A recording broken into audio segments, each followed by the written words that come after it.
রহস্য সবার সামনে খোলসা করলাম। আবার শঙ্করের মা এই মুকুটটা পেয়েছিল অ্যাক্সিডেন্টালি, তাই ও বারবার চেয়েছিল মুকুটটা আমার আলমারিতে রাখতে। শঙ্করের মা যে বাড়ির কত বড় উপকার করেছে জানলো সবাই।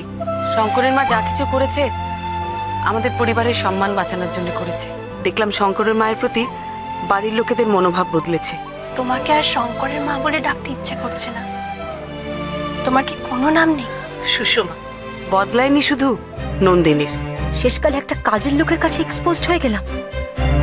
সে কি জানলো আমি মুকুট চুরিয়েছি? মুকুটটা তুই চুরি করেছিলি না দিদি?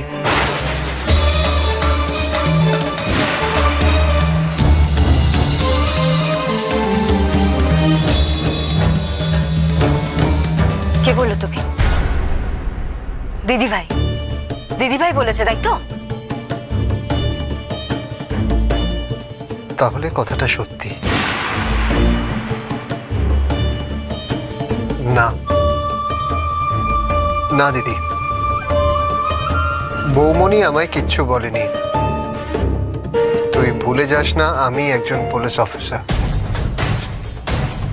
শঙ্করের মা যখন বলল যে চুরির কথাটা জানতে পারলে আমরা সবাই কষ্ট পাবো, বিশেষ করে বড় বৌদি আর পুলিশ দাদা বাবু, আমার কষ্ট পাওয়ার কথাটা আলাদা করে কেন বলল?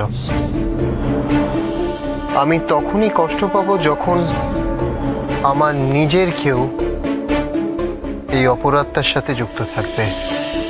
আর এই বাড়িতে আমার নিজের কেউ বলতে শুধু তুই আর বাবা মা। ঘটনাটা যখন ঘটেছিল তখন বাবা মা এখানে ছিলেন না, তাই তারা প্রশ্নের বাইরে। আর ঠিক এই জন্যই তুই পুরো সিচুয়েশনটায় আমাকে ইনভলভ হতে বারণ করছিলিস, তাই তো?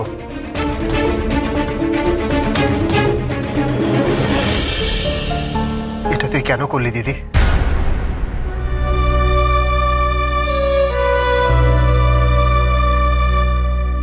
ভাই, ভাই আমি তোকে সব পরে বুঝিয়ে বলবো। তুই প্লিজ কাউকে কিছু বলিস না ভাই, প্লিজ। কি মেজো বৌদি, তোমরা দুই ভাই বোনের দরজা ভেজে এখানে আড্ডা মারছো? ওদিকে গায়ে হলুদের তত্ত্ব এসে গেছে, তো চলো গায়ে হলুদ শুরু হবে। ও অরবদা তুমি এসো, চলো দেরি হচ্ছে, চলো চলো এই চল।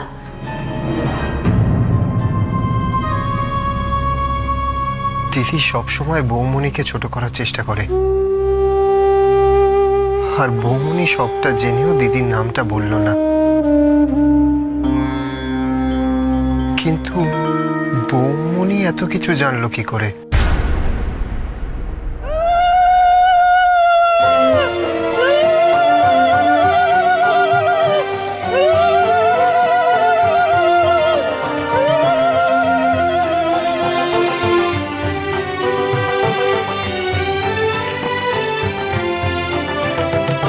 এমনিতে মনে হয় কত সাধারণ বৌমনি, নিপাট আটপৌরে ঘরের বউ, কিন্তু কিন্তু যেভাবে রহস্য সমাধান করলো।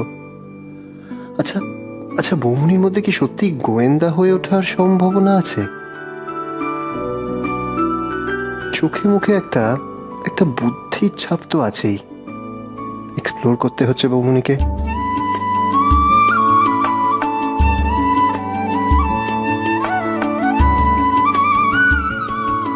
এই যে ব্রাদার, অমন করে আমার বইয়ের দিকে তাকিয়ে থাকলে কিন্তু ফাইন দিতে হবে। সরি বর্দা, বাট তোমার বউয়ের পুলিশ হওয়া উচিত ছিল। পরি আর পুলিশ, অবশ্য পুলিশই বটে, বুঝলে? মানে দেখছো না 19 বছর আমায় কিরকম অ্যারেস্ট করে রেখে দিয়েছে। এই না না না,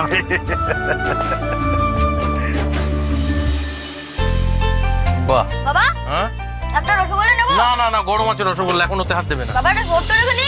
বললাম তো না। কাকাই প্লিজ প্লিজ একখানা দিতে দাও এই না। তোমাকে বললাম, তোমার কানে গেল না? হ্যাঁ, তোমাদের পান্তুয়া দেওয়া হয়েছে, ভালো লেগেছে, আর রসগোল্লার দিকে একদম নজর দেবে না। যাও কি খেলো। আরে এখানে একদম চাচামেচি নয়, তোমরা এখানে কেন? হ্যাঁ, গরম কড়াই লেগে যাবে। যাও খেলো। এবার বায়না করে টেনে আটকে দেবো একেবারে। কি হলো কি হলো? দেখ না বৌদি, একটা কাজ করতে দিচ্ছে না আমাকে। একবার বলছে পান্তুয়া খাবো, একবার বলছে রসগোল্লা খাবো, আমায় কিচ্ছু করতে দিচ্ছে না। আচ্ছা ঠিক আছে ঠিক আছে, বকিস না বেচারাদের। শোন না, অরূপকে দেখেছিস? ওকে একটু ঠাকরার কাছে পাঠাবো ভাবছিলাম। মুকুটের পাথরটা লাগাতে হবে না? কোথায় যে গেল খুঁজেই পাচ্ছি না। হ্যাঁ বৌদি, আমার সঙ্গে অরূপের দেখা হয়েছিল, ও তো তো স্নানে গেল, ওর নাকি থানা থেকে একটা জরুরি ফোন এসেছিল, ওকে বেরিয়ে যেতে হবে কাজে। বাবু তো বলছে বিয়ের সময় নাকি থাকতে পারবে না। মানে বিয়ের সময় থাকবে না মানে? আমাকে তো তাই বললো। দাঁড়া তো, দেখাচ্ছি মজা। আচ্ছা এমন মার মারবো না ওকে আমি। কোথায় গেল বেটা? এই শোন, আজকে এই বাড়িতে না পুলিশ ঠ্যাঙানি খাবে। এই, তোকে বললাম না। না, আমার ছেলেটা এরকম বাঁদর হলো কি করে?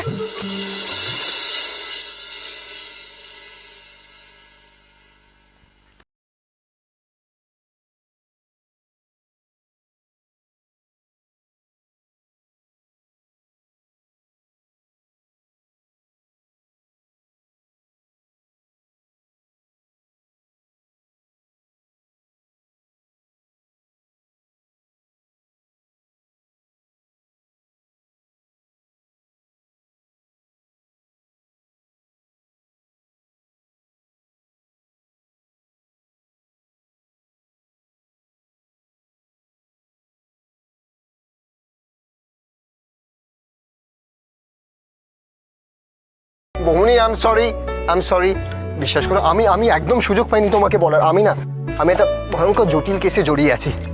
মেনকা চৌধুরী নামে একজন বয়স্কা মহিলা, উনি খুন হয়ে গেছেন। উনি আমার বসের আত্মীয়া। বস হুমকি দিয়েছেন যদি আজকের মধ্যে আমি কেসটা সলভ না করি তাহলে আমাকে মার্ডার করে দেবেন। বাবা, এমন জটিল কেস যার জন্য তোর নাকি চাকরি চলে যাবে, তুই মার্ডার হয়ে যাবি? কি বাবা, আমি তো বুঝতে পারছি না।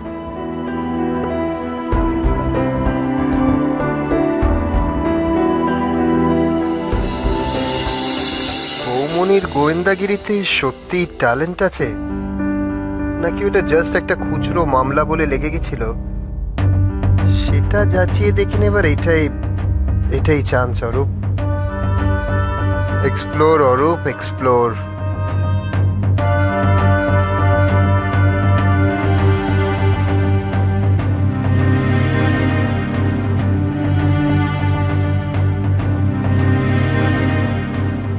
কি রে, হাঁ করে দাঁড়িয়ে রইলি যে?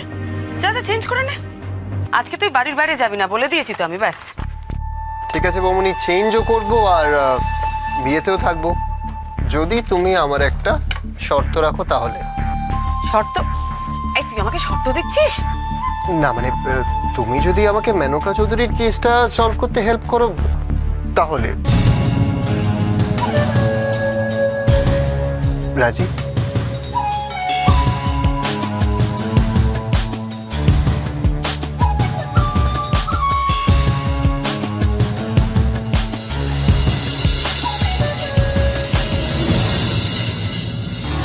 আমি আমি আরে, আমি কি করে হেল্প করব?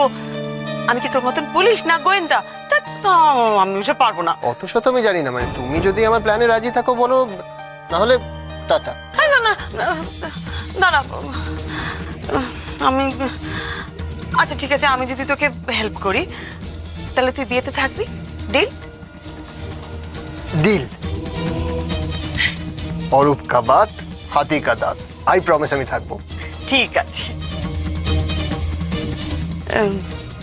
ঠিক আছে, তাহলে শুনি ওই কি মেনকা চৌধুরী, হ্যাঁ কি হয়েছিল ওনার, কি করে মার্ডার হয়েছে বল। তাহলে বৌমনি আমি তোমাকে শুরু থেকে বলি। কালকে যখন দিদি আমাকে ফোন করেছিল তখন আমি ফোনটা ধরার অবস্থায় ছিলাম না, কারণ আমি ছিলাম মেনকা চৌধুরীর ঘরে, ইনফ্যাক্ট ওনার ডেড বডির সামনে।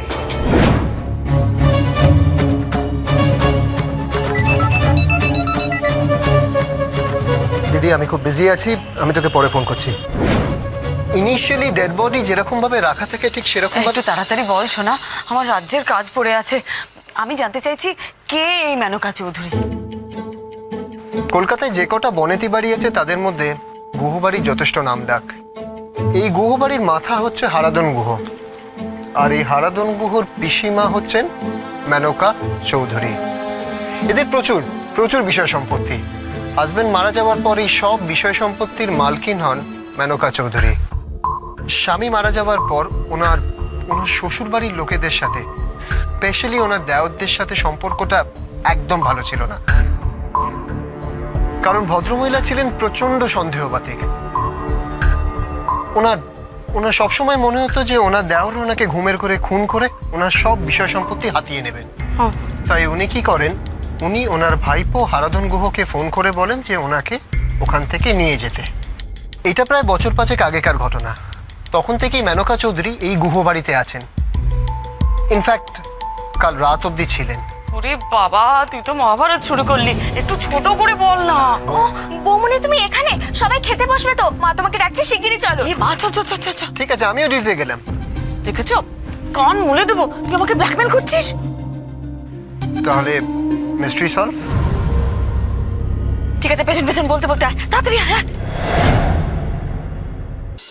দেখো বড়নার বউ কই? খবর পাঠিয়েছি মা, এক্ষুনি আসবে। এই তো।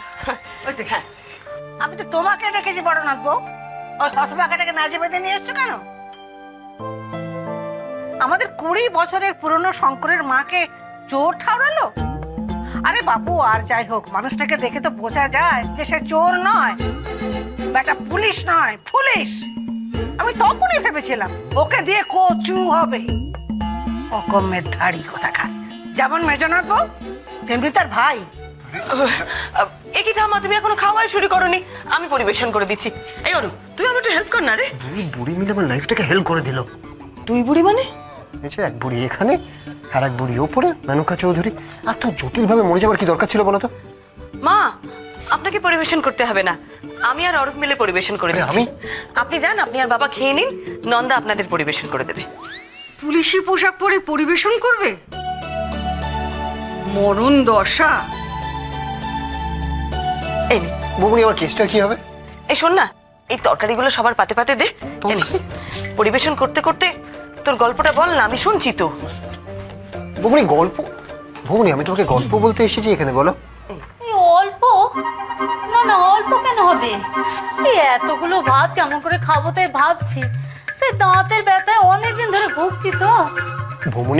বৌমনি, আমি এই কেওয়াসের মধ্যে কেসটাকে ডিসকাস করতে পারবো না। এখানে বেশিরভাগ লোকই কানে কম শোনে। তুই তোর কথাটা বলতে থাক, কেউ কিছু বুঝতে পারবে না। আরে নে নে, সার্ভ কর। নো ওয়ে বৌমনি, এই সার্ভিং ইউনিফর্ম পরে টাবলুতা দেখে আমাকে কি টন্ট করবে তুমি ভাবতে পারছো না? আর বৌমনি, আমি বাচ্চাদের কথা তো ছেড়েই দিলাম, ইম্পসিবল বৌমনি। আরে তুই কি বলতো? হ্যাঁ, পুলিশ হয়েছিস, আসামিকে জেরা করার জন্য কত কিছু করতে হয়, আর তুই এটুকুনি করতে পারবি না? হ্যাঁ, নে নে নে, সার্ভ কর। আমাকে গাছে তুলে লাভ নেই। তুমি আমার কেসটা সলভ করবে না তো? ঠিক আছে, আমিও চললাম। টাটা। এই অরূপ, অরূপ দাঁড়া, অরূপ, চললাম। অরূপ। আপনারা শুরু করুন, আমি 1 মিনিটে আসছি। হ্যাঁ, অরূপ, এই অরূপ, অরূপ, অরূপ, শোন শোন শোন শোন শোন শোন, রাগ করিস না। পারবে না? তুমি আগেই বলে দিতে পারতে বৌমনি। খাবার সার্ভ করতে করতে নাকি কেস সলভ করবেন উনি? আরে কি করবো বল, কাজের বাড়ি। শোন না, আমি ঠিক করে রেখেছি, তুই তোর বড়দা, হাবলু টাবলু সবাই মিলে তোরা দিশার পিড়ে ধরবি। আমাকে ডোবাস না প্লিজ। আর তুমি যে আমার কোনো কিছু কনসিডার করছো না, সেবেলা কি হবে বৌমনি? আচ্ছা ঠিক আছে, তুই তোর ঘরে যা, আমি পরিবেশন করেই আসছি। প্রমিস করছো? আমি কিন্তু বেশিক্ষণ থাকতে পারবো না বৌমনি। আরে বাবা, আসছি আসছি, তুই যা। পারবো না, তখন ব্লেম করো না, পারবো না।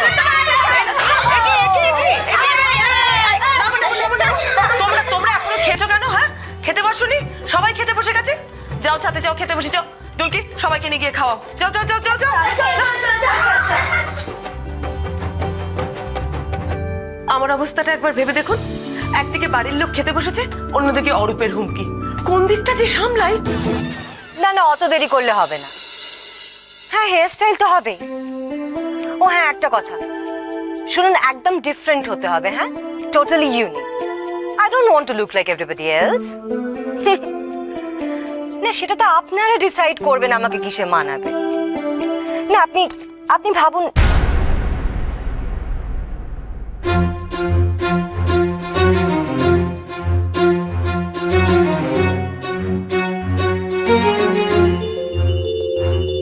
সেটা ভেবে নিন। হ্যাঁ, আচ্ছা, ওকে, সি ইউ।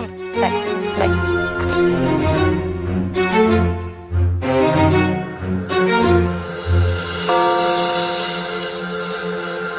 কি চাই?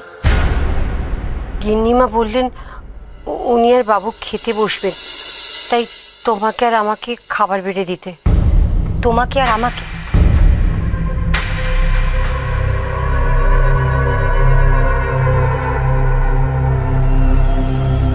বাবা মাকে আমি খেতে দিয়ে দেবো, তোমাকে সব ব্যাপারে নাক গলাতে হবে না। এখন যাও এখান থেকে। কি হলো, যাও।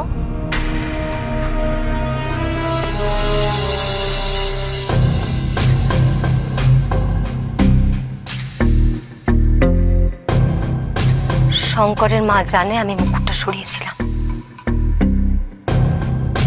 ও এ বাড়িতে থাকবে না, তাড়াতে হবে ওকে এখান থেকে। একটা কাজের লোক প্রত্যেকটা মুহূর্তে প্রমাণ করে দেবে আমি চোর। I'll not tolerate this. Never.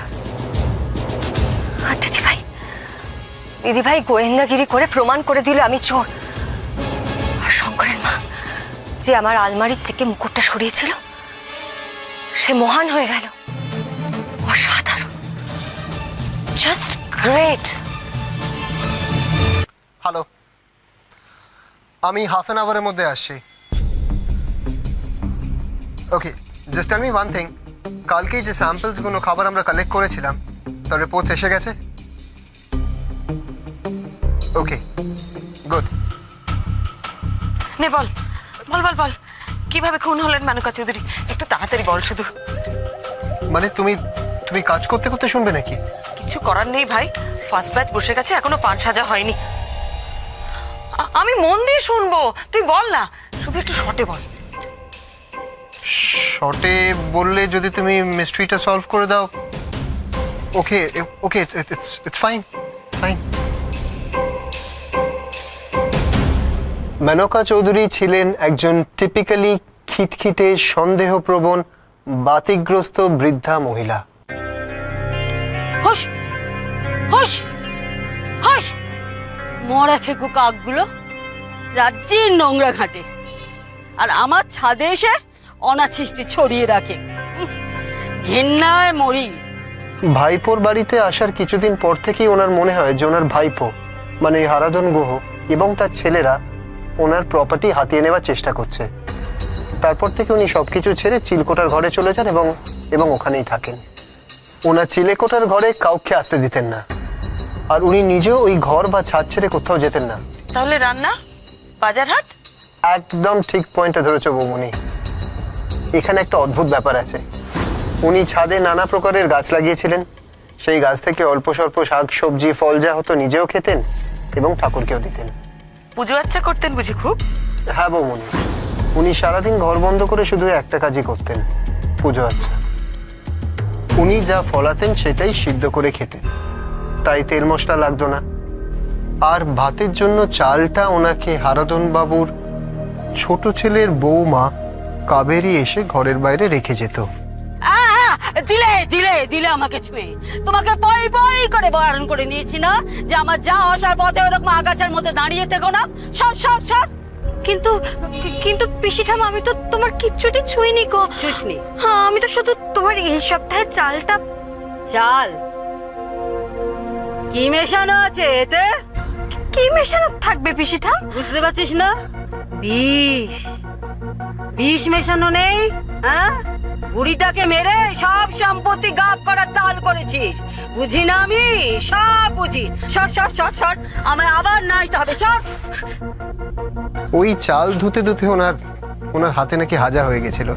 কেন, বিষ তাড়াতে? হ্যাঁ, মানে এই বিষের ভয়তে উনি অসুখ হলে ওষুধও খেতেন না। বুঝেছি, মেনকা চৌধুরী ছিলেন সন্দেহবাদী, খিটখিটে বিধবা, অগাধ সম্পত্তির মালকিন, ভাইপোর সংসারে বাস, কাউকে বিশ্বাস করতেন না, নিজে যা ফলাতেন তাই খেতেন, ঠাকুরকেও তাই দিতেন, কারোর হাতে ওষুধ পর্যন্ত খেতেন না। আর ও সারাদিন পুজো করতেন, তাই বললি না? বুঝেছি। তারপর তারপর তারপর মেনকা চৌধুরী মারা গেলেন তীব্র বিষক্রিয়ায়। পোস্টমর্টম রিপোর্ট বলছে ওনার খাদ্যে বিষক্রিয়া, কিন্তু উনি যা খেয়েছেন, যা রেঁধেছেন, ঠাকুরের প্রসাদ, আমরা সবকিছু টেস্ট করিয়েছি, কোথাও কোনো বিষ পাওয়া যায়নি। বৌমনি বৌমনি, পান দাও, ফার্স্ট ব্যাচ প্রায় শেষ। এই কটা নিয়ে যা, বাকিগুলো আমি সেজে হ্যাঁ দিচ্ছি। ঠিক আছে। এই অরূপ দা, না খেয়ে যাবে না কিন্তু। বিষ খাওয়ার সময় নিয়ে তুমি খাওয়ার কথা বলছো। দেখেছো, না খেয়ে পালানো তাল করছে। তাহলে ওর খাবারটা এখানে পাঠিয়ে দিত। হ্যাঁ, পাঠিয়ে দিচ্ছি। আমি খেয়ে নেবো বৌমনি, তুমি প্রমিস করো যে আমার মিস্ট্রিটা সলভ করে দেবে। মিস্ট্রি। কিসের মিস্ট্রি মানে? বৌমনি, কোনো খাবারে কোথাও বিষ পাওয়া যায়নি, তাহলে পেটে বিষটা এলো কোথা থেকে? বড় বৌমা, এই যে খাবার। হ্যাঁ দাও, ওই টেবিলটা এখানে নিয়ে এসে তো আর খেয়ে নে। বৌমনি, এখন আমি এত খাওয়া দাওয়া করতে পারবো না বৌমনি, প্লিজ ট্রাই টু আন্ডারস্ট্যান্ড। একটু খেয়ে নে, কিচ্ছু হবে না। বৌমনি, আই এম সরি, এখন জাস্ট আমার আগে কেসটা আমি এই শোন, খাবার জল টেস্ট করেছিস? সেইটা আবার বাকি রেখেছি নাকি? ফিল্টারের জল টেস্ট করা? ফিল্টারের জলে বিষ থাকলে সবাই মারা যেত। তোর তাহলে আমি পারবো না। আমি কি পুলিশ না গোয়েন্দা? এত জটিল কেস আমি পারবো না।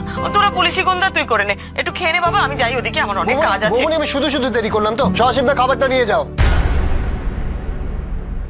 হ্যাঁ রে অরূপ, ওই ভদ্রমহিলা খুব পুজো করতেন বললি না? হ্যাঁ। সবজি ফল না উনি বাড়িতে ফলাতেন, কিন্তু শুধু তাই দিয়ে তো আর পুজো হবে না। দেখ, বাইরে থেকে আর কিছু আনুক চাই না আনুক, একটা জিনিস পুজোর জন্য তো আনতেই হবে। কি বৌমনি? গঙ্গা জল।